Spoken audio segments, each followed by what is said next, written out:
যদি ইহুদিদের শোনেন যে বিশ্বের সবচেয়ে ভালো মানুষ কারা, বলবে মুসার সাথীরা। খ্রিস্টানদের শোনেন সবচেয়ে ভালো মানুষ কারা, বলবে ঈসার সাথীরা আলাইহিমুসসালাম। আর যদি শিয়াদেরকে প্রশ্ন করেন দুনিয়ার সবচেয়ে নিকৃষ্ট খারাপ মানুষ কারা, তারা কি বলবে? মুহাম্মদ সাল্লাল্লাহু আলাইহি ওয়াসাল্লামের সাথীরা। বড় কষ্ট লাগে। সমাজে অনেক মানুষ না বুঝে নবীজির ভালোবাসার নামে, আহলে বায়াতের ভালোবাসার নামে সাহাবীদের গালি দেয়। বড় কষ্ট লাগে ভাই, বড় কষ্ট লাগে। আমরা অবশ্যই আহলে বায়াতের মহব্বত করব, তাই বলে কি নবীর সাহাবীদের গালি দেব? একজন বলছে যে মুহাম্মদ সাল্লাল্লাহু আলাইহি ওয়াসাল্লামের মৃত্যুর পরে ফাতেমার সাথে আবু বকরের গোলমাল হয়েছিল। ফাতেমা রাসূলুল্লাহ সাল্লাল্লাহু আলাইহি ওয়াসাল্লামের সম্পত্তি চেয়েছিলেন, আবু বকর দেননি। এই জন্য ফাতেমা বলছিলেন আমার মরার পরে যেন লাশ না দেখে। তাহলে বলেন এবার কার কথা শুনবো?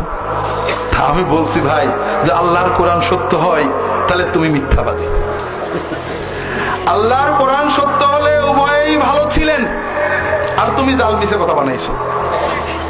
আর তোমার কথা যদি সত্য হয় তাহলে আল্লাহ নাউজুবিল্লাহ, আল্লাহর কোরআন মিথ্যা হয়ে যায়। মুহাম্মদ সাল্লাল্লাহু আলাইহি ওয়াসাল্লামের সাথে থেকে, তার সহবতে থেকে দিন বুঝলো না, তুমি বেশি বুঝে গেলে।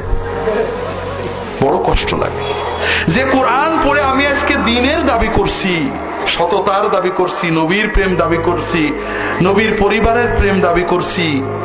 সেই কোরআন পড়লেন, সেই জীবন্ত কোরআনের মুখ থেকে শুনলেন, সেই নবীর সহবতে থাকলেন, তারা পেলেন না, আমি বেশি বুঝলাম। বড় কষ্ট লাগে ভাইরা। তো যাই হোক ভাইরা, আল্লাহ তাআলা আমরা আহলে বায়াতেরও মহব্বত করব, সাহাবীদের, সবাই নবীর সাথী।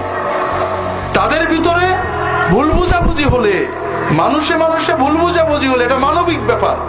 এটা আমাদের এক অলির সাথে আর এক অলির ভুল বুঝাবুঝি হয় না।